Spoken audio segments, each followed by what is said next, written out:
Je suis Emmanuel Dumoulin, je travaille pour la société Dassault Aviation depuis 12 ans et je suis le secrétaire général du syndicat CGT de l'usine d'Argenteuil et par ailleurs conseiller au prud'homme. Je remercie le média de me donner l'opportunité de m'exprimer sur les 50 dossiers de discrimination que l'on porte actuellement devant la justice. On s'est rendu compte qu'il y avait un problème ou au moins un questionnement, c'est quand on a regardé notre évolution de carrière et notre évolution de notre rémunération avant notre engagement syndical et après notre engagement syndical. Et c'est là où on s'est rendu compte qu'on évoluait beaucoup plus rapidement avant que l'employeur apprenne notre appartenance à la CGT. Et donc c'est ça qui a constitué un petit peu le collectif quand on s'est rendu compte qu'on était tous dans ce cas-là. Il y a vraiment un moment où il y a une rupture dans notre évolution de carrière et de rémunération. Actuellement, en fait, on a décidé de partir sur une procédure, ce qu'on appelle 145 du Code de procédure civile, c'est-à-dire pour obtenir les éléments de comparaison. On est allé voir la direction pour leur demander d'ailleurs, avant de partir en justice, pour leur demander ces éléments. Ils ont refusé. Ils ont refusé à de très nombreuses reprises.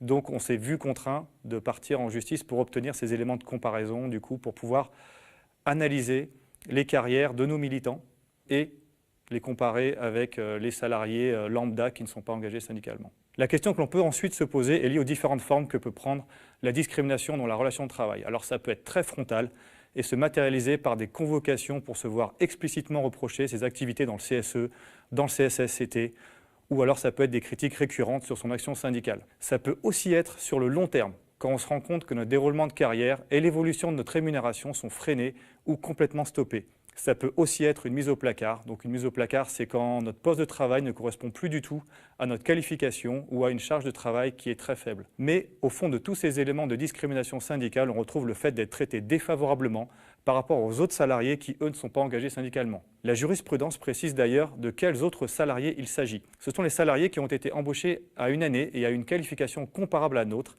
et on appelle l'ensemble de ces salariés le panel de comparants. Par exemple, j'ai été embauché en 2012 à la position P2 de la convention collective de la métallurgie pour les ingénieurs et cadres. Donc mon panel de comparants pourrait se définir comme l'ensemble des salariés embauchés dans mon établissement ou dans ma société à cette même position P2 et il y a plus ou moins 2 ans par rapport à mon année d'embauche ou plus ou moins 3 ans pour obtenir un panel de salariés suffisant. Cette méthode de comparaison d'un salarié qui se sent discriminé par rapport à son panel de comparants s'appelle la méthode Claire, du nom de celui qui l'a élaboré et qui travaille dessus depuis 25 ans maintenant. Parmi ces avocats qui ont travaillé sur la méthode Claire, on peut citer maître Anne-Marie Mindibourg qui a déjà condamné Dassault Aviation pour discrimination syndicale envers des salariés de l'usine de Biarritz. Où on en est dans toutes ces procédures?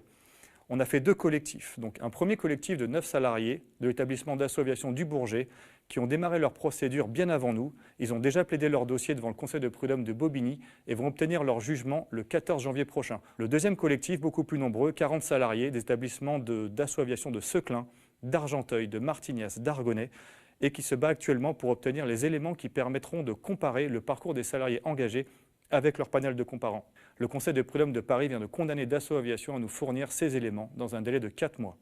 Donc immédiatement, Dassault Aviation a fait appel de ce jugement, mais comme on dit en droit, l'exécution provisoire est de droit, donc malgré l'appel, Dassault Aviation doit nous fournir ces éléments.